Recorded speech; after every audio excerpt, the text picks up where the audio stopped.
Hi everyone, welcome to Ratan psychology institute. This is Vijay Adimelli. ఈరోజు మనం నేర్చుకోబోయే సిద్ధాంతము బోధన లేదా శిక్షణ సిద్ధాంతం. దీన్ని ఇంగ్లీష్లో ఇన్స్ట్రక్షనల్ థియరీ అని పిలుస్తారు. ఈ సిద్ధాంతాన్ని ప్రతిపాదించిన శాస్త్రవేత్త బ్రోనర్. ఇతని పూర్తి పేరు జెరూమ్ బ్రోనర్. ఇతను అమెరికా దేశానికి చెందిన శాస్త్రవేత్త.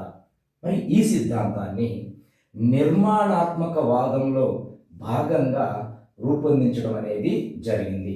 నిర్మాణాత్మక వాదంలో భాగంగా రూపొందించిన సిద్ధాంతమే బోధన లేదా శిక్షణ సిద్ధాంతం. దీని ఇంగ్లీష్లో కన్స్ట్రక్టిజం అని పిలుస్తారు. మరి నిర్మాణాత్మక వాదం ఏం తెలియజేస్తుంది అంటే పిల్లలకు పుట్టుకతోనే జ్ఞానం అనేది ఉంటుంది అని, ఆ పూర్వ జ్ఞానాన్ని వినియోగించుకొని ప్రస్తుత అనుభవాన్ని పొంది జ్ఞానాన్ని నిర్మించుకోవడమే నిర్మాణాత్మకవాదం అని పిలుస్తారు. మరి ఈ నిర్మాణాత్మకవాదంలో భాగంగా బ్రోనర్ ప్రతిపాదించిన సిద్ధాంతమే బోధన లేదా శిక్షణ సిద్ధాంతం.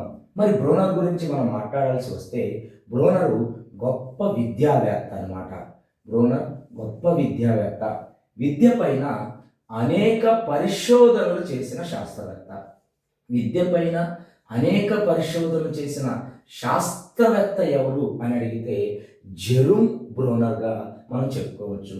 ఇతని యొక్క పరిశోధనలు ఎలాంటివి అంటే అనేక పాఠశాలను విజిట్ చేసి ఆ పాఠశాలలో జరిగే బోధన పద్ధతులు ఏమిటి, తరగతి గది కార్యక్రమాలు ఏంటి, వాళ్ళ లెసన్ ప్లాన్ ఎలా రాస్తున్నారు, అక్కడ విద్యార్థి యొక్క రోల్ ఏంటి, టీచర్ యొక్క రోల్ ఏంటి, ఈ విషయాల గురించి అనేక పరిశోధనలు చేసి తాను రాసిన గ్రంథమే ద ప్రాసెస్ ఆఫ్ ఎడ్యుకేషన్ అనే గ్రంథం.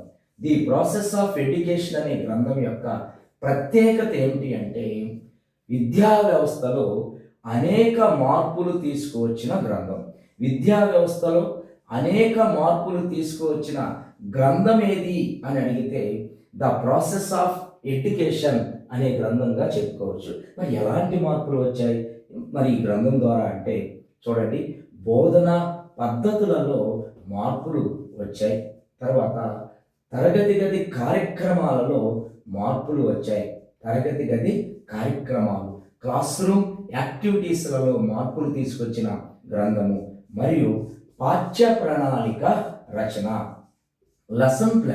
లెసన్ ప్లాన్లలో మార్పులు తీసుకువచ్చిన గ్రంథము ద ప్రాసెస్ ఆఫ్ ఎడ్యుకేషన్. అంటే మన బోధనా విధానం కానీ, క్లాస్ రూమ్ యాక్టివిటీస్ కానీ, లెసన్ ప్లాన్ కానీ నిర్మాణాత్మక వాదానికి అనుగుణంగా, అంటే పిల్లల యొక్క అనుభవాలకు అనుగుణంగా, కృత్యాలు ఆధారంగా అభ్యసన చేసే విధంగా మన బోధనా పద్ధతులు, క్లాస్ రూమ్ యాక్టివిటీస్, మన లెసన్ ప్లాన్స్ ఉండాలని తను ప్రాసెస్ ఆఫ్ ఎడ్యుకేషన్ అనే గ్రంథంలో సూచించడం జరిగింది. మరి ఈ సిద్ధాంతము ముఖ్యంగా దేని గురించి మనకు వివరిస్తుంది అంటే ఇతను పియాజే యొక్క సంజ్ఞానాత్మక వికాస సిద్ధాంతాన్ని అనుసరిస్తాడు. మరి ఆ సిద్ధాంతంలో కొన్ని విషయాలు తను ఏకీభవించినప్పటికీ కూడా కొన్ని విషయాలను విభేదించడం జరుగుతుంది. మరి పియాజే యొక్క సంజ్ఞానాత్మక వికాస సిద్ధాంతం ప్రకారం విద్యార్థి యొక్క స్థాయి, పరిపక్వత అతని అభ్యసనకు తోడ్పడుతుంది అంటాడు పియాజే. అంటే స్థాయి, పరిపక్వత లేకుండా అభ్యసనం అనేది జరగదు అంటాడు జీన్ పియాజే అనే శాస్త్రవేత్త. ఈ అంశాన్ని విభేదిస్తాడు జెరూమ్ బ్రోనర్. మరి జెరూమ్ బ్రోనర్ ఏమంటాడు అంటే విద్యార్థి యొక్క స్థాయి, పరిపక్వతతో సంబంధం లేకుండా కూడా అభ్యసన చేయవచ్చు అనేది ముఖ్యంగా ఇతను తీసుకొచ్చిన కొత్త విధానం అన్నమాట. స్థాయి, పరిపక్వతతో సంబంధం లేకుండా కూడా అభ్యసన చేయించవచ్చు అంటాడు. మనం మనోవిజ్ఞాన శాస్త్రవేత్తలను గమనించినట్లయితే చాలామంది మనోవిజ్ఞాన శాస్త్రవేత్తలు చెప్పేది విద్యార్థి యొక్క అభ్యసనకు, పరిపక్వతకు సంబంధం ఉంది అని. పరిపక్వత లేకుండా అభ్యసన జరగదు అంటారు. కానీ ఆ విషయాన్ని విభేదించిన శాస్త్రవేత్తే మన జెరూమ్ బ్రోనర్. పరిపక్వతతో సంబంధం లేకుండా కూడా అభ్యసన చేయించవచ్చు అనేదే బ్రోనర్ యొక్క ఉద్దేశం. మరి బ్రోనర్ యొక్క కొన్ని మూల సూత్రాలు మనం గమనించినట్లయితే, ఏ అంశ మూల సూత్రమైనా ఏ అంశ మూల సూత్రమైనా ఏ వయసులో వారికైనా ఏ వయసులో వారికైనా ఏదో ఒక రూపంలో బోధించవచ్చు అంటాడు. చూడండి, ఇది ఒక కొత్త స్టేట్మెంట్ అన్నమాట. మన సైకాలజీ మొత్తం మీద ఇలాంటి స్టేట్మెంట్ ఇచ్చిన మరొక శాస్త్రవేత్త ఎవరు కూడా లేరు. చూడండి, ఏ అంశ మూల సూత్రమైనా ఏ వయసులో వారికైనా ఏదో ఒక రూపంలో బోధించవచ్చు అంటాడు. జనరల్గా మనం చూసినట్లయితే ఒక అంశ మూల సూత్రాన్ని ఆ వయసు వారికి బోధిస్తాం. ఒక అంశ మూల సూత్రాన్ని ఎవరికి బోధిస్తాం మనం అంటే ఆ వయసు వారికి బోధిస్తాం. సపోజ్ ఒక ప్రాథమిక స్థాయి అంశాన్ని ప్రాథమిక స్థాయి పిల్లల విద్యార్థులకి మాత్రమే మనం బోధించగలం. ప్రాథమికోన్నత స్థాయి విద్యార్థికి మనం బోధించలేము. కానీ బ్రోనర్ ఏమంటారు అంటే ఏ అంశ మూల సూత్రమైనా ఏ వయసులో వారికైనా ఏదో ఒక రూపంలో బోధించవచ్చు అంటాడు. అయితే ఇలా జరగాలి అంటే విద్యార్థికి కొన్ని లక్షణాలు ఉండాలి. ఎలాంటి లక్షణాలు ఉండాలి అంటే విద్యార్థికి ఆసక్తి, కుతూహలం ఉండాలి అంటాడు. విద్యార్థికి ఆసక్తి, కుతూహలం ఉన్నప్పుడు ఏ అంశ మూల సూత్రమైనా ఏ వయసులో వారికైనా ఏదో ఒక రూపంలో బోధించవచ్చు. మరి ఉపాధ్యాయుని యొక్క పాత్ర ఎలా ఉండాలి అంటే ఉపాధ్యాయుడు మార్గదర్శకుడిగా ఉండాలి. ఉపాధ్యాయుడు మార్గదర్శకుడిగా ఉండాలి. బ్రోనర్ ప్రకారం ఉపాధ్యాయుని యొక్క రోల్, ఉపాధ్యాయుని యొక్క పాత్ర ఏంటిది అంటే విద్యార్థికి మనము గైడ్గా వ్యవహరించాలి, విద్యార్థికి మనము మెంటర్గా వ్యవహరించాలి, విద్యార్థికి మనము స్నేహితుడిగా మాత్రమే వ్యవహరించాలి. మరి విద్యార్థి యొక్క రోల్ ఏంటి, విద్యార్థి యొక్క పాత్ర ఏంటిది అంటే విద్యార్థికి స్వేచ్ఛాయుత వాతావరణం కల్పించాలి అంటాడు. విద్యార్థికి స్వేచ్ఛాయుత వాతావరణాన్ని మనం తరగతి గదిలో కల్పించాలి అని బ్రోనర్ తన బోధన శిక్షణ సిద్ధాంతం ద్వారా మనకు కొన్ని సూచనలు చేస్తున్నాడు. మరి ఇంకా మరొక ముఖ్యమైన విషయం ఏంటిది అంటే బోధన అంశం కన్నా ముఖ్యమైన అంశం బోధన అంశం కన్నా బోధన పద్ధతి ముఖ్యం అంటాడు బ్రోనర్. అంటే మనం నేర్పించే అంశం కన్నా నేర్పించే టాపిక్ కన్నా కానీ దేనికి టీచర్ ప్రాధాన్యత ఇవ్వాలి అంటే బోధన పద్ధతికి ప్రాధాన్యత ఇవ్వాలి. మరి ఈ అంశాలు బ్రోనర్ యొక్క ప్రధానమైన అంశాలు. చూడండి, ఏ అంశ మూల సూత్రమైనా ఏ వయసులో వారికైనా ఏదో ఒక రూపంలో బోధించవచ్చు. ఈ స్టేట్మెంట్ ఇచ్చిన శాస్త్రవేత్త ఎవరు అని అడగవచ్చు. లేదా బ్రోనర్కి సంబంధించి సరైన వాక్యాన్ని గుర్తించండి, లేదా బ్రోనర్కి సంబంధించి సరికాని వాక్యాన్ని గుర్తించండి అనవచ్చు. మరి విద్యార్థికి ఉండవలసింది ఏంటి అంటే ఆసక్తి, కుతూహలం. ఆసక్తి, కుతూహలాల గురించి మాట్లాడిన శాస్త్రవేత్త బ్రోనర్. ఉపాధ్యాయుని యొక్క పాత్ర బ్రోనర్ ప్రకారం ఏంటి అని అడిగితే మార్గదర్శకుడిగా ఉండాలి. విద్యార్థి పాత్ర ఏంటి అంటే విద్యార్థికి తరగతి గదిలో స్వేచ్ఛాయుత వాతావరణం ఉండాలి. తన భావనలు వ్యక్తపరచడానికి అవకాశాన్ని టీచర్ కల్పించాలి. తర్వాత బోధన అంశం కన్నా ఏది ముఖ్యమంటాడంటే బ్రోనర్ బోధన పద్ధతి ముఖ్యము అంటాడు. మరి ఈ సిద్ధాంతాన్ని తను ఒక 4 సోపానాల ద్వారా వివరించడం జరిగింది. మీరు ఈ పాయింట్ గుర్తుపెట్టుకోండి. మరలా నేను ఆ పాయింట్ గురించి ఎక్స్ప్లెయిన్ చేస్తాను. ఏది అంటే ఏ అంశ మూల సూత్రమైనా ఏ వయసులో వారికైనా ఏదో ఒక రూపంలో బోధించవచ్చు అనే అంశాన్ని మరలా మనం మాట్లాడుకుందాం. చూస్తే బ్రోనర్ తన సిద్ధాంతంని 4 సోపానాలలో వివరించడం అనేది జరిగింది. దానిలో మొట్టమొదటి సోపానం మనం చూసినట్లయితే సన్నాహం.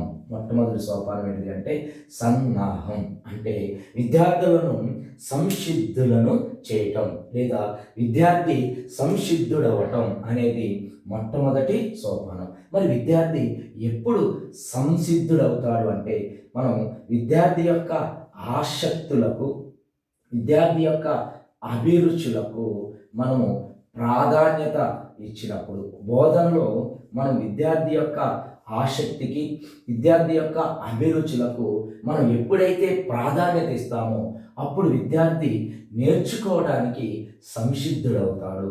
విద్యార్థి యొక్క ఆచార సాంప్రదాయాలకు అనుగుణంగా అభ్యసన జరగాలి అంటాడు. అంటే ఇందాక మనం మాట్లాడుకున్నాం, అంటే విద్యార్థికి పూర్తి స్వేచ్ఛాయుత వాతావరణం మనం తరగతి గదిలో కల్పించినప్పుడు ఖచ్చితంగా విద్యార్థి నేర్చుకోవడానికి సంసిద్ధుడవుతాడు. వాడి ఆచార సాంప్రదాయాలకు అనుగుణంగా మన బోధన ఉండాలి. వాడి ఆసక్తులకు, వాడి అభిరుచులకు అనుగుణంగా మనం బోధన ఉన్నట్లయితే విద్యార్థి సంసిద్ధుడవుతాడు అనేది మొట్టమొదటి సోపానం. ఇక మనము రెండో సోపానం గురించి మాట్లాడాల్సి వస్తే, రెండవ సోపానము పాఠ్య ప్రణాళిక రచన, కంటెంట్ కన్స్ట్రక్షన్ అని పిలుస్తాం అన్నమాట. పాఠ్య ప్రణాళిక రచన. మరి ఈ సోపానంలో మనకి ఏం చెప్పదలుచుకుని ఉన్నాడు అంటే, ఉపాధ్యాయుడు తన లెసన్ ప్లాన్ని ఏ విధంగా కన్స్ట్రక్ట్ చేస్తున్నాడు, ఏ విధంగా కన్స్ట్రక్ట్ చేయాలి అనే విషయం గురించి మనకు రెండో సోపానంలో మాట్లాడటం అనేది జరిగింది. మరి కంటెంట్ కన్స్ట్రక్షన్ నిర్మాణాత్మకవాదం అయితే ఏం తెలియజేస్తుందంటే, విద్యార్థికి పూర్వ అనుభవాల నుండి మనం ప్రస్తుత అనుభవాన్ని కల్పించడమే నిర్మాణాత్మకవాదం యొక్క ఉద్దేశం. అంటే విద్యార్థికి తెలిసిన విషయాల నుండి మనము తెలియని విషయాల వైపు మనం కంటెంట్ కన్స్ట్రక్షన్ అనేది జరగాలి. అంటే తెలిసిన విషయాల నుండి తెలియని విషయాల వైపు మనం లెసన్ ప్లాన్ రాయాలి అంటాడు బ్రోనర్. ఎందుకంటే లెసన్ ప్లాన్ యొక్క ప్రాధాన్యత బ్రోనర్ ప్రకారం విద్యార్థికి విషయం యొక్క ప్రాథమిక మూలము విద్యార్థికి చేరవేసేది ఎవరు అంటే విషయ నిర్మాణం లేదా పాఠ్య ప్రణాళిక రచన అంటారు. అంటే ఈ సోపానాన్ని మనము విషయ నిర్మాణంగా కూడా తీసుకోవచ్చు. విషయ నిర్మాణము, కంటెంట్ కన్స్ట్రక్షన్ అంటే అర్థం పాఠ్య ప్రణాళిక రచన. అంటే ఏమంటాడు అంటే విషయం యొక్క ప్రాథమిక మూలం, అంటే నువ్వు చెప్పాలనుకుంటున్న కంటెంట్, నువ్వు చెప్పాలనుకుంటున్న భావన ఏదైతే ఉందో అది విద్యార్థికి చేరవేసేది ఎవరు అంటే విషయ నిర్మాణం. అంటే మనం లెసన్ ప్లాన్ ఏ విధంగా రాస్తామో అదే విధంగా మనం తరగతి గదిలో బోధన చేస్తాం. కాబట్టి ఆ లెసన్ ప్లాన్ నువ్వు కరెక్ట్గా కన్స్ట్రక్ట్ చేయగలిగితే ఖచ్చితంగా ఆ విషయము ఆ విద్యార్థికి చేరుతుంది అనేది రెండో సోపానం యొక్క ఉద్దేశం. కాబట్టి ప్రతి టీచరు కూడా లెసన్ ప్లాన్ని నోన్ టు అన్నోన్ వైపుగా రాయాలి, సింపుల్ టు కాంప్లెక్స్ వైపుగా రాయాలి, కాంక్రీట్ టు అబ్స్ట్రాక్ట్ వైపుగా లెసన్ ప్లాన్ రాయాలి అనేది రెండవ సోపానం యొక్క ఉద్దేశం. ఇక మూడో సోపానం మనం చూసినట్లయితే ఇది చాలా ముఖ్యమైన సోపానం. ఈ సిద్ధాంతంలో ఈ సోపానానికి బ్రోనర్ ఎక్కువ ప్రాధాన్యత ఇవ్వటం అనేది జరిగింది. మరి ఆ సోపానం ఏంటిది అంటే బోధనా క్రమం లేదా వరుస క్రమం. బోధనా క్రమం లేదా వరుస క్రమం, టీచింగ్ ఆర్డర్. ఈ సోపానానికి బ్రోనర్ ఎక్కువ ప్రాధాన్యత ఇవ్వటం అనేది జరిగింది. మరి ఈ సోపానం ప్రకారము బోధన అనేది ఎలా ఉండాలి అంటాడు అంటే, బోధన అనేది క్లిష్టత, తార్కికత ఆధారంగా జరగాలి.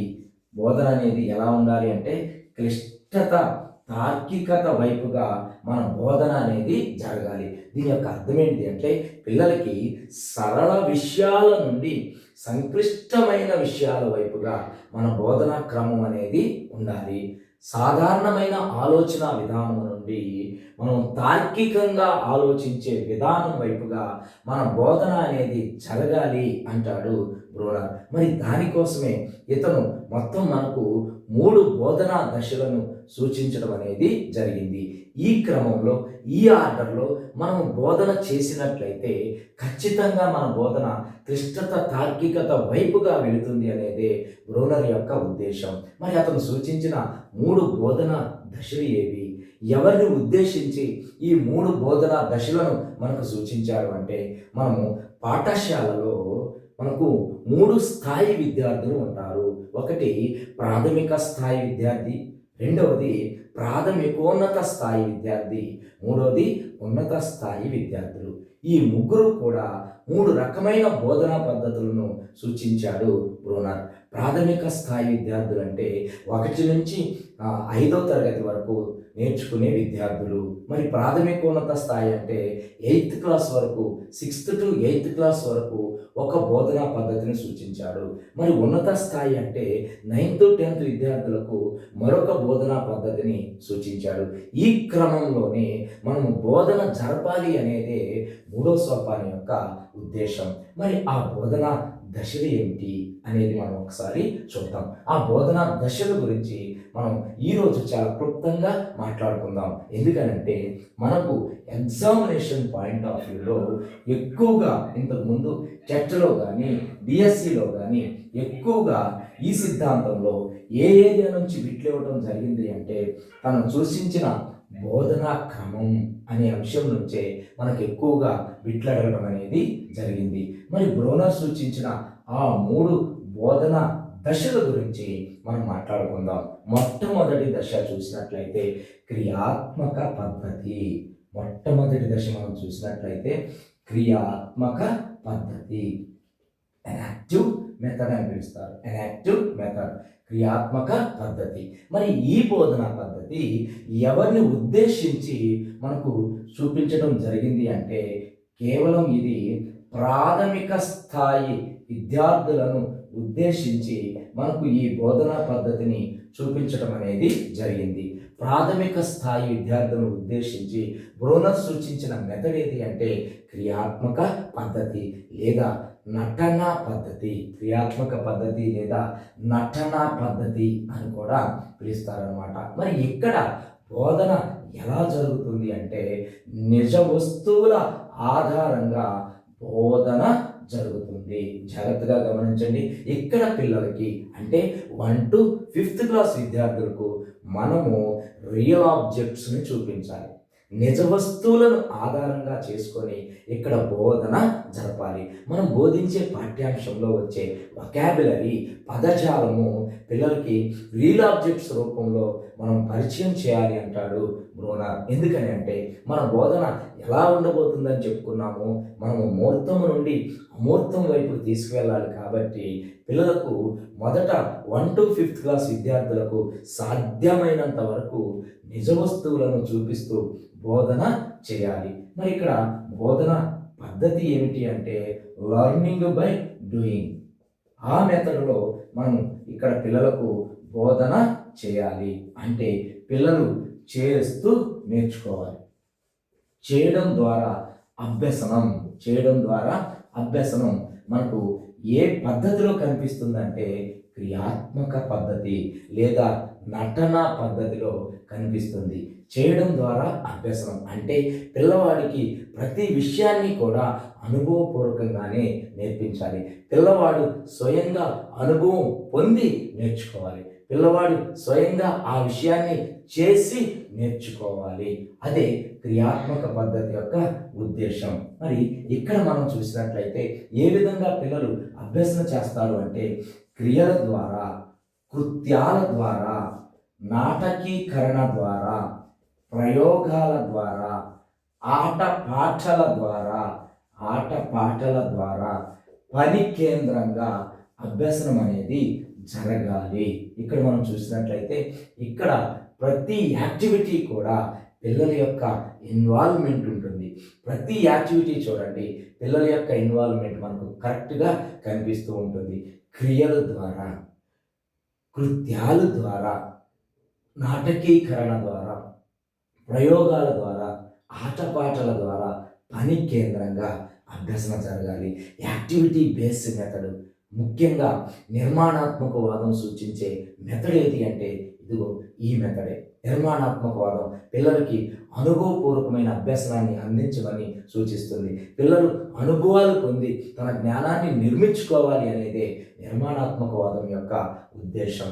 క్రియలు, కృత్యాలు, యాక్టివిటీస్ చేయించాలి. ఒక పాఠ్యాంశాన్ని పిల్లలకు నాటకం ద్వారా నేర్పించాలి, ప్రయోగాల ద్వారా నేర్పించాలి. ఆటపాటలు పిల్లలు మనం చక్కగా ఈరోజు ఆటలు ఆడుకున్నాం అనుకోవాలి, లేదా ఈరోజు చాలా చక్కగా మా టీచర్ పాటలు పాడించింది అనుకోవాలి, లేదా ఈరోజు మా టీచర్ చక్కగా ఒక పని చేయించింది అనుకోవాలి. కానీ వాళ్ళు అలా ఉల్లాసంగా ఫీల్ అవ్వాలి. కానీ వాళ్ళు ఉల్లాసంగా ఫీల్ అవుతూనే ఒక విషయాన్ని నేర్చుకున్నారు అన్న విషయం టీచర్కి తెలుస్తుంది. మాకు ఈరోజు ఆటలు ఆడిచ్చిందని అనుకుంటారు పిల్లలు, కానీ ఆ ఆటలోనే ఒక విషయాన్ని మనము నేర్పించాలి అనేది క్రియాత్మక పద్ధతి యొక్క ఉద్దేశం. అయితే ఈ పద్ధతి నుంచి ఇంతకుముందు అడిగిన బిట్ ఎలా ఉంది అంటే, బ్రోనర్ యొక్క క్రియాత్మక పద్ధతి కనిపించే విద్యా విధానం ఏది అని అడిగాడు. బ్రోనర్ యొక్క క్రియాత్మక పద్ధతి కనిపించే విద్యా విధానం ఏది అని అడిగాడు. చూస్తే గాంధీ బేసిక్ విద్యా విధానం కూడా ఇలాగే ఉంటుంది. గాంధీ బేసిక్ విద్యా విధానాన్ని పోలి ఉన్న బ్రోనర్ యొక్క బోధనా పద్ధతి ఏది అంటే క్రియాత్మక పద్ధతి. గాంధీ కూడా పని కేంద్రంగా అభ్యసన జరగాలి అంటాడు. ఇప్పుడు మనకు నేషనల్ ఎడ్యుకేషన్ పాలసీ 2020లో ముఖ్యంగా గాంధీ బేసిక్ విద్యా విధానాన్ని తీసుకురావడం అనేది జరిగింది. మరి గాంధీ బేసిక్ విద్యా విధానము ఎక్కడ కనిపిస్తుందంటే మనకు క్రియాత్మక పద్ధతిలో కనిపిస్తుంది. మరియు ఈ క్రియాత్మక పద్ధతి ఇంకెక్కడ కనిపిస్తుంది అంటే మాంటిస్సోరీ విధానంలో కూడా కనిపిస్తుంది. మాంటిస్సోరీ విద్యా విధానం కూడా పిల్లలకి యాక్టివిటీస్ ద్వారా విద్యను అందించాలి అని సూచిస్తుంది. తర్వాత కిండర్ గార్టెన్ విద్యా విధానంలో కూడా మనకు బ్రోనర్ యొక్క క్రియాత్మక పద్ధతి కనిపిస్తుంది. ప్రొబెల్ అనే శాస్త్రవేత్త ప్రతిపాదించిన పద్ధతే కిండర్ గార్టెన్ మెథడ్. కిండర్ గార్టెన్ పద్ధతిలో పిల్లలు ఆటపాటల ద్వారా అభ్యసనం అనేది చేస్తూ ఉంటారు. ఇదే బ్రోనర్ సూచించిన క్రియాత్మక పద్ధతి. ఎవరిని ఉద్దేశించి అంటే ప్రాథమిక స్థాయి విద్యార్థులను ఉద్దేశించి రూపొందించిన పద్ధతి. ఇక్కడ నిజ వస్తువుల ఆధారంగా అభ్యసన జరుగుతుంది. పిల్లలు చేస్తూ నేర్చుకోవడం అనేది ఇక్కడ జరుగుతూ ఉంటుంది. ఇక రెండవ పద్ధతి మనం చూసినట్లయితే ఇది చిత్ర ప్రతిమ పద్ధతి. దీనిని ఐకానిక్ మెథడ్ అని పిలుస్తారు. చిత్ర ప్రతిమ పద్ధతిని ఏమని పిలుస్తారు అంటే ఐకానిక్ మెథడ్ అని పిలుస్తారు. మరి ఈ చిత్ర ప్రతిమ పద్ధతి ఎవరిని ఉద్దేశించింది అంటే చూడండి, ప్రాథమిక స్థాయిని ఉద్దేశించింది క్రియాత్మక పద్ధతి అయితే, మరి చిత్ర ప్రతిమ పద్ధతి ఎవరిని ఉద్దేశించిందంటే ప్రాథమికోన్నత స్థాయి విద్యార్థులను ఉద్దేశించినది. ప్రాథమికోన్నత స్థాయి విద్యార్థులను ఉద్దేశించి రూపొందించిన పద్ధతి ఏంటి అంటే చిత్ర ప్రతిమ పద్ధతి. మరి ఇక్కడ పాఠ్యాంశాలు ఎలా బోధన చేయాలి అంటే చూడండి, 1 to 5th క్లాస్ విద్యార్థులకు నిజ వస్తువుల ఆధారంగా మనం బోధన చేసినప్పుడు ఆ విద్యార్థి ప్రాథమికోన్నత స్థాయికి వస్తాడు. అంటే 5th క్లాస్ పూర్తి చేసుకొని ఇక్కడ 6th క్లాస్కి వచ్చినప్పుడు ఆల్రెడీ ఇక్కడ 1 to 5thలో నిజ వస్తువులను చూసిన అనుభవం ఉంది కాబట్టి ఇప్పుడు వాడికి మనము దాని నమూనాలు చూపిస్తే సరిపోతుంది. అంటే ఇక్కడ నమూనాల ద్వారా అభ్యసనం అనేది జరగాలి. ఇక్కడ రియల్ ఆబ్జెక్ట్స్ కాదు, మోడల్ ఆబ్జెక్ట్స్ని మనము చూపించాలి. మోడల్ ఆబ్జెక్ట్స్ ద్వారా అభ్యసనం చేసే పద్ధతి ఏది అంటే చిత్ర ప్రతిమ పద్ధతి. మరి ఇక్కడ పిల్లలు ఎలా నేర్చుకుంటారు అంటే క్రియాత్మక పద్ధతిలో పిల్లలు చేయడం ద్వారా నేర్చుకుంటారు, కానీ ఇక్కడ చూస్తూ అభ్యసనం అనేది జరుగుతుంది. చూస్తూ అభ్యసన చేయటం, ప్రతి విషయాన్ని కూడా పిల్లలు చూస్తూ పరిశీలిస్తూ అభ్యసనం చేస్తారు కాబట్టి ఈ పద్ధతిని చిత్ర ప్రతిమ పద్ధతి అని పిలుస్తారు. మరి ఇక్కడ అభ్యసనం ఎలా జరుగుతుంది అని మనం చూసినట్లయితే ప్రతి విషయాన్ని కూడా ఏదో ఒక రూపంలో మనం చూపించాలి. ఇది మ్యాప్పుల ద్వారా కావచ్చు, గ్లోబ్ ద్వారా కావచ్చు, నమూనాల ద్వారా కావచ్చు, ఫ్లాష్ కార్డ్స్ ద్వారా కావచ్చు, వర్కింగ్ మోడల్స్ ద్వారా కావచ్చు. ఇలా ఏదో ఒక రూపంలో పిల్లవాడికి మనము చూపిస్తూ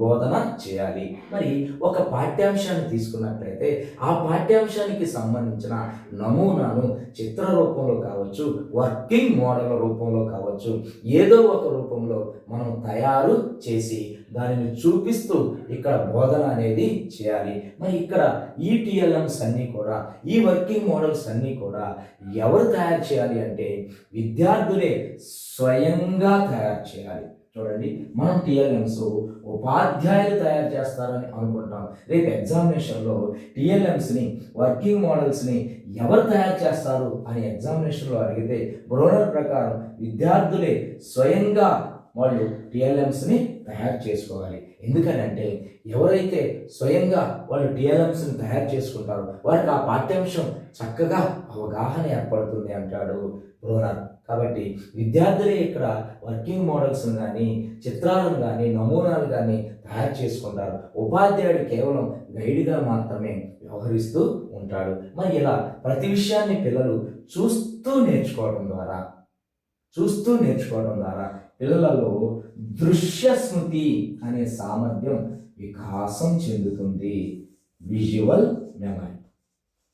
విజువల్ మెమరీ అనే సామర్థ్యం ఇక్కడ వికాసం చెందుతుంది. చాలా మంచి బిట్టు, ఎగ్జామినేషన్లో అడగడానికి అవకాశం ఉన్న బిట్ ఏంటిది అంటే బ్రోనర్ యొక్క ఏ పద్ధతి ద్వారా దృశ్య స్మృతి వికాసం అనేది జరుగుతుంది అంటాడు.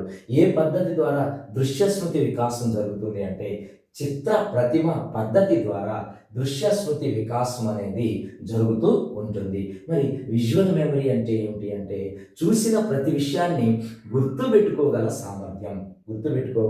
సామర్థ్యమే మనకు విజువల్ మెమరీగా పేర్కొనవచ్చు అనమాట. అంటే చూసిన విషయాన్ని పిల్లలు ఎక్కువ కాలం గుర్తుపెట్టుకునే సామర్థ్యము విజువల్ మెమరీ. అది డెవలప్ అవుతుంది ఏ మెథడ్ ద్వారా అంటే చిత్ర ప్రతిమ పద్ధతి ద్వారా డెవలప్ అవుతుంది. ఇదే మనకు ప్రాథమికోన్నత స్థాయి విద్యార్థులకు బ్రోనర్ సూచించిన పద్ధతి.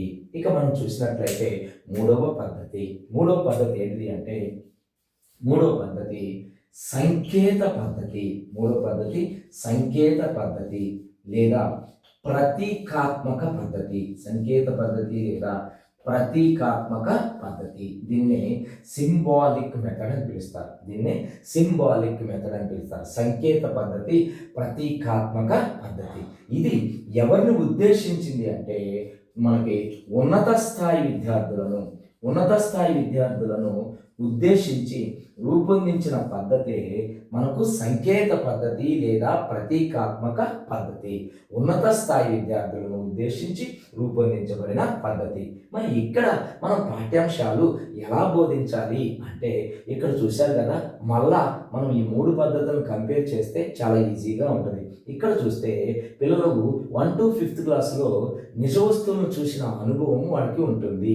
మరి ఆ పిల్లలు 6th క్లాస్లోకి వచ్చినప్పుడు ఆల్రెడీ ఇక్కడ నిజ వస్తువులు చూశారు కాబట్టి దాని నమూనాలు చూసిన అనుభవం చిత్ర ప్రతిమ పద్ధతిలో నేర్చుకుంటారు. మరి అదే పిల్లలు ఉన్నత స్థాయికి వస్తే హై స్కూల్కి వచ్చినప్పుడు 9th 10th వచ్చినప్పుడు ఆ పిల్లలకు కేవలం మనం దాని సంకేతాన్ని చూపిస్తే సరిపోతుంది. అందుకే ఇది సంకేత పద్ధతి. కేవలం దాని యొక్క చిహ్నాన్ని చూపిస్తే సరిపోతుంది, దాని యొక్క ఆకృతిని తెలియజేస్తే సరిపోతుంది. ఇక్కడ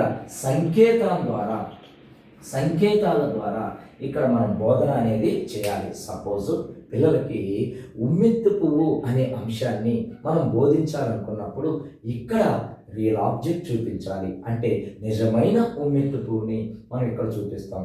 అదే పాఠ్యాంశాన్ని ఇక్కడైతే దాని యొక్క మోడల్ చూపిస్తాం, దాని చిత్ర రూపంలో చూపిస్తాం. మరి అదే అంశాన్ని ఎక్కడైతే దాని సంకేతం చూపిస్తాం. అంటే పిల్లలకు ప్రతీకాత్మక ఆలోచన అనేది ఇక్కడ పెరుగుతుంది. మొదట్లో మనం చెప్పుకున్నాం బోధనా క్రమం ఎలా ఉండాలి అంటే సరళం నుండి క్లిష్టత వైపు ఉండాలి, సాధారణమైన ఆలోచన నుండి తార్కికత ఆలోచన వైపుగా సాగాలి. కాబట్టి పిల్లల యొక్క ప్రతీకాత్మక ఆలోచనను డెవలప్ చేసే పద్ధతి ఏది అంటే సంకేత పద్ధతి లేదా ప్రతీకాత్మక పద్ధతి.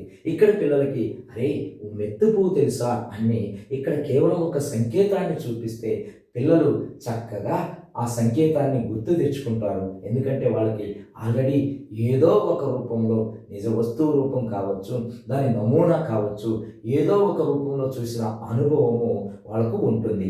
ఈ క్రమంలోనే బోధన అనేది జరగాలి. మరి ఇక్కడ మనం చూస్తే ఇక్కడ పిల్లలు చేస్తూ నేర్చుకుంటారు, మరి ఇక్కడ పిల్లలు చూస్తూ నేర్చుకుంటారు. మరి ఈ దశలో పిల్లలు వింటూ నేర్చుకుంటారు. నేర్చుకుంటారు. అంటే ఇక్కడ బ్రోనర్ ఏమంటాడు అంటే ఉపన్యాస పద్ధతికి ఎక్కువగా ప్రాధాన్యత ఇవ్వమని చెబుతాడు. పిల్లలు వింటూ నేర్చుకుంటారు. సంకేతాలు, చిహ్నాలు, సూత్రాలు ఆధారంగా ఇక్కడ మన బోధన అనేది చేయాలి. ఇలా మనం వింటూ నేర్చుకోవడం ద్వారా పిల్లలలో భాషా సామర్థ్యం అనేది బాగా డెవలప్ అవుతుంది. ఈ బిట్ అడగడానికి అవకాశం ఉంది. పిల్లలలో భాషా సామర్థ్యాన్ని డెవలప్ చేసే బ్రోనర్ బోధనా పద్ధతి ఏది అంటే సంకేత పద్ధతి లేదా ప్రతీకాత్మక పద్ధతి. సంకేత పద్ధతి లేదా ప్రతీకాత్మక పద్ధతి. మరి ఇక్కడ ఏ సామర్థ్యం వికాసం చెందుతుంది అంటే ఇక్కడ సంకేత పద్ధతి ద్వారా కేవలం పిల్లలకి శాబ్దిక శృతి అనే సామర్థ్యం వికాసం చెందుతుంది. శాబ్దిక శృతి, దీన్ని ఇంగ్లీష్లో వర్బల్ మెమరీ అని పిలుస్తారు. వెర్బల్ మెమరీ అనేది ఏ పద్ధతిలో వికాసం చెందుతుంది అంటే సంకేత పద్ధతిలో. మరి వర్బల్ మెమరీ అంటే ఏమిటి, శాబ్దిక స్మృతి అంటే ఏమిటి అంటే విన్న విషయాన్ని గుర్తుపెట్టుకునే సామర్థ్యం. విన్న విషయాన్ని గుర్తుపెట్టుకునే సామర్థ్యమే శాబ్దిక స్మృతి. అది ఏ పద్ధతిలో డెవలప్ అవుతుందంటే సంకేత పద్ధతిలో. ఎందుకంటే ఇక్కడ వింటూ నేర్చుకుంటారు. మరి చిత్ర ప్రతిమ పద్ధతిలో దృశ్య స్మృతి వికాసం చెందుతుంది. ఎందుకనంటే చూస్తూ నేర్చుకుంటారు కాబట్టి. మరి దృశ్య స్మృతి అంటే చూసిన విషయాన్ని గుర్తుపెట్టుకునే సామర్థ్యం. ఈ విధంగా బ్రోనర్ 3 దశలు మనకు తెలియచేయడం జరిగింది. మరి ఈ బోధనా క్రమానికి ఎందుకు ప్రాధాన్యత ఇచ్చాడు బ్రోనరు అంటే మనం మొదట్లో చెప్పుకున్నాం. ఒకసారి గుర్తు చేస్తానని కూడా నేను మీతో మాట్లాడాను. ఏంటి ఆ విషయం అంటే ఏ అంశ మూల సూత్రమైనా ఈ యొక్క అంశాన్ని ఒక్కసారి గమనించండి. బ్రోనర్ యొక్క చాలా కీలకమైన స్టేట్మెంట్ ఇది. ఏ అంశ మూల సూత్రమైనా ఏ వయసు వారికైనా ఏదో ఒక రూపంలో బోధించవచ్చు అని చెప్పిన శాస్త్రవేత్త జెరోమ్ బ్రోనర్. మరి ఈ స్టేట్మెంట్ని ఇప్పుడు నేను ఈ 3 పద్ధతులకు అప్లై చేస్తున్నాను. చూడండి, ఏ అంశ మూల సూత్రమైనా అంటే ప్రాథమిక స్థాయిదైనా, ప్రాథమికోన్నత స్థాయిదైనా, ఉన్నత స్థాయిదైనా ఏ అంశ మూల సూత్రమైనా ఏ వయసులో వారికైనా అంటే ప్రాథమికకైనా, ప్రాథమికోన్నత విద్యార్థికైనా, ఉన్నత విద్యార్థికైనా ఏదో ఒక రూపంలో అంటే క్రియాత్మక పద్ధతి కానీ, చిత్ర ప్రతిమ పద్ధతి కానీ, ప్రతీకాత్మక పద్ధతి ద్వారా కానీ ఏదో ఒక రూపంలో మనము బోధించవచ్చు. మరి ఇక్కడ పియాజేని విభేదించబడిన అంశం ఏంటిది అంటే పరిపక్వతతో సంబంధం లేకుండా విద్యార్థి చేత మనం అభ్యసన చేయించవచ్చు. మరి ఈ కాన్సెప్ట్ని మనం ఈ సిద్ధాంతంలో ఎలా అప్లై చేయాలి? ఈ సిద్ధాంతంలో ఎలా అప్లై చేయాలి? పరిపక్వత లేకుండా విద్యార్థికి మనం అభ్యసన ఏ విధంగా చేయించవచ్చు అంటే ఒకసారి చూడండి, నేను ఒక ఎగ్జాంపుల్ చెబుతాను. దానిని బట్టి ఆ పరిపక్వత లేకుండా అభ్యసనం అనేది మనకు చాలా క్లియర్గా అర్థమవుతుంది. ఏంటిది ఆ ఎగ్జాంపుల్ అంటే పిల్లవాడికి ఉమ్మెత్తుపు దానిలో ఉన్న భాగాలు అనే పాఠ్యాంశాన్ని ఇదిగో ఈ ప్రాథమిక స్థాయి విద్యార్థికి నేను నేర్పిస్తున్నాను. మరి ఈ ప్రాథమిక స్థాయి విద్యార్థికి ఉమ్మెత్తి పువ్వు దానిలో ఉన్న భాగాల గురించి నేను నేర్పించేటప్పుడు నేను ఏ పద్ధతి ఉపయోగిస్తాను? చిత్ర ప్రతిమ పద్ధతి ఉపయోగిస్తాను. అంటే ఉమ్మెత్తి పువ్వుకు సంబంధించిన చార్టును నేను గీపిస్తాను. మరి ఆ చార్టులో దాని యొక్క భాగాల గురించి నేను ప్రతి విషయాన్ని వాళ్ళకి చూపిస్తాను. ఇదిగో చూడండి విద్యార్థులు, కేశరాల సంఖ్య 5 ఉన్నాయి అని చెప్పేసి మనకు కేశరాల సంఖ్య 5 అని చెప్పేసి ఇక్కడ వాళ్ళని లెక్కించమని చెబుతాను. ఈ చార్ట్లో చాలా క్లియర్గా చూపిస్తాను. తర్వాత ఇక్కడ మిడిల్ నుంచి కీలాగ్రం ఉంటుంది అని చెప్పేసి నేను ఆ భాగాన్ని చార్ట్లో చూపిస్తాను. తర్వాత ఇక్కడ తెల్ల ఆకారంలో ఆకర్షక పత్రావళి ఉంటుందని చెప్పేసి నేను ఆ భాగాన్ని చూపిస్తాను. దీన్ని రక్షక పత్రావళి అంటారని చెప్పేసి ఈ భాగాన్ని చూపిస్తాను. ఇలా చిత్రపట రూపంలో నేను చిత్ర ప్రతిమ పద్ధతి ద్వారా నేను ఈ అంశాన్ని బోధిస్తాను. మరి ఇదేమో ప్రాథమికోన్నత స్థాయి గల అంశము, ఈ విద్యార్థులు నేర్చుకోగల అంశము. కానీ ప్రాథమిక స్థాయి విద్యార్థి కూడా, అంటే ఈ స్థాయి విద్యార్థి ఈ పాఠ్యాంశం నేర్చుకోవడానికి ఆసక్తి చూపించాడు, కుతూహలం చూపించాడు. అప్పుడు బ్రోనర్ ఏమంటాడు అంటే, వాడి పరిపక్వతతో సంబంధం లేకుండా కూడా ఈ స్థాయి వాడికి కూడా ఉన్నత స్థాయి విషయాన్ని మనం నేర్పించవచ్చు అంటాడు. అంటే ఇక్కడ ఏం చేస్తే సరిపోతుంది అంటే, ఇక్కడ ప్రాథమికోన్నత స్థాయి విద్యార్థికి అయితే చిత్ర ప్రతిమ పద్ధతిలో బోధించాలి. కానీ మనం నేర్పించే విద్యార్థి, ఆసక్తి చూపించే విద్యార్థి ఎవడు? ప్రాథమిక స్థాయి విద్యార్థి. వాడికి మనము ఈ మెథడ్లో, ఈ పద్ధతిలో బోధిస్తే వాడికి అర్థం కాదు. కాబట్టి మన బోధనా పద్ధతిని మారిస్తే సరిపోతుంది. మరి వీడు ప్రాథమిక స్థాయి విద్యార్థి కాబట్టి వాడికి నిజమైన ఉమ్మెత్తుపుని తీసుకురావాలి. నిజమైన ఉమ్మెత్తుపుని తీసుకొచ్చి విద్యార్థి చేత స్వయంగా పరిశీలించమని చెప్పాలి. కేశరాలు 5 ఉన్నాయో లేవో ఒకసారి చూడరా అని చెప్పాలి. వాడు 5 కేశరాలను లెక్క పెట్టేటట్లుగా, అరే కీలాగ్రం ఉందేమో చూడరా అని చెప్పాలి. తెల్లటి ఆకారంలో ఆకర్షక పత్రావళి, కింద పచ్చటి రంగులో రక్షక పత్రావళి ఉంటుంది. ఇవన్నీ కూడా వాడు స్వయంగా పరిశీలించడం ద్వారా, అనుభవపూర్వకంగా చేయడం ద్వారా నేర్చుకుంటాడు. ఈ విషయాన్ని, ప్రాథమికోన్నత స్థాయి విషయాన్ని కూడా మనం ప్రాథమిక స్థాయి విద్యార్థికి వివరంగా చెప్పవచ్చు. మరి ఇక్కడ పరిపక్వత ఎక్కడ ఉపయోగపడింది? పరిపక్వత లేకుండా కూడా అభ్యసన చేయించవచ్చు అనే కాన్సెప్ట్ చాలా క్లియర్గా తన బోధనా పద్ధతిలో తెలియజేయడం అనేది జరిగింది. అందుకే మీకు మరొక విషయాన్ని గుర్తు చేస్తా. బ్రోనర్ యొక్క అంశాలలో బోధనా అంశం కన్నా బోధనా పద్ధతి ముఖ్యం అంటాడు. ప్రతి టీచర్కి షూటబుల్ మెథడ్ తెలిసినప్పుడు పరిపక్వతతో సంబంధం ఏమిటి అంటాడు బ్రోనర్. అందుకే బోధనా అంశానికి ప్రాధాన్యత ఇవ్వలేదు బ్రోనర్, బోధనా పద్ధతికి ప్రాధాన్యత ఇచ్చాడు. ఇది బ్రోనర్ యొక్క బోధనా క్రమం. దీనికి ఎక్కువ ప్రాధాన్యత ఇవ్వడం జరిగింది. చూడండి, ఏ అంశం మూల సూత్రమైనా, అంటే ఇక్కడ ఒక అంశము ప్రాథమికదైనా, ప్రాథమికోన్నతదైనా, ఉన్నత స్థాయి అంశమైనా, ఏ వయసులో వారికైనా, అంటే వీడికైనా ఏదో ఒక రూపంలో, అంటే క్రియాత్మక పద్ధతిలో లేదా చిత్ర ప్రతిమ పద్ధతిలో, సంకేత పద్ధతిలో మనం బోధన చేయవచ్చు అని తెలియజేసే సిద్ధాంతమే బ్రోనర్ యొక్క బోధన లేదా శిక్షణ సిద్ధాంతం. ఈ విధంగా తను స్టేట్మెంట్ని నిరూపించడం అనేది జరిగింది. ఇది మనకు 3వ సోపానం, బోధనా క్రమం లేదా వరుస క్రమం. బోధనా క్రమం లేదా వరుస క్రమం.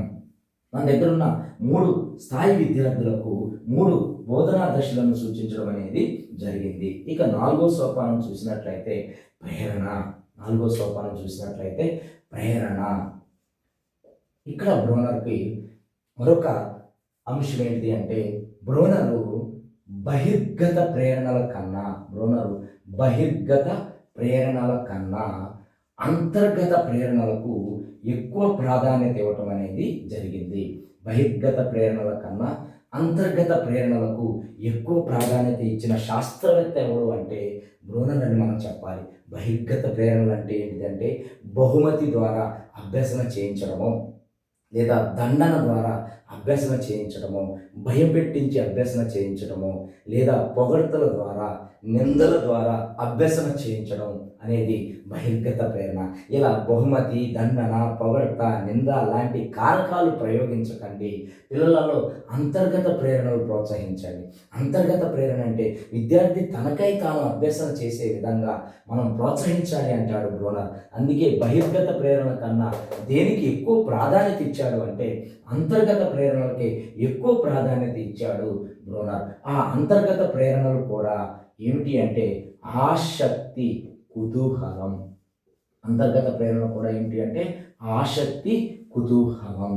మరి ఒక విద్యార్థి తను ఆసక్తి చూపిస్తున్నాడు, ఒక విషయాన్ని నేర్చుకోవాలని ఆసక్తి చూపిస్తున్నాడు.